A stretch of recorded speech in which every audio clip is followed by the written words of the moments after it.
নমস্কার বন্ধুরা, আজকে নিয়ে চলে এসেছি নতুন একটা রেসিপি। এটা সবজি দিয়ে শুটকি মাছ ভুনা। এখানে সবজির মধ্যে আলু, বেগুন, টমেটো, ক্যাপসিকাম আর রসুন লাগবে।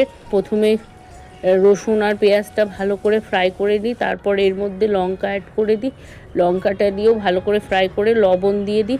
লবণটা দিয়ে কিছুক্ষণ ভালো করে পেঁয়াজটা নরম হওয়া পর্যন্ত ভাজা করে তারপর বেগুনটা অ্যাড করে দিই। বেগুনটা দিয়েও ভালো করে ভাজা করে হলুদ অ্যাড করে দিই। তারপর আলু, পেঁয়াজ আর আলু, টমেটো আর ক্যাপসিকাম দিয়ে ভালো করে ভাজা করে গ্যাসের একটু কম করে ঢাকা দিয়ে রেখে দিয়ে বেশ কিছুক্ষণ ভাজা করে আলুটা সুসিদ্ধ করে লবণ আর চিকেন কারি মশলা এখানে দিয়ে দিয়েছিলাম আর জিরে গুঁড়ো দিয়ে ভালো করে ফ্রাই করেছি।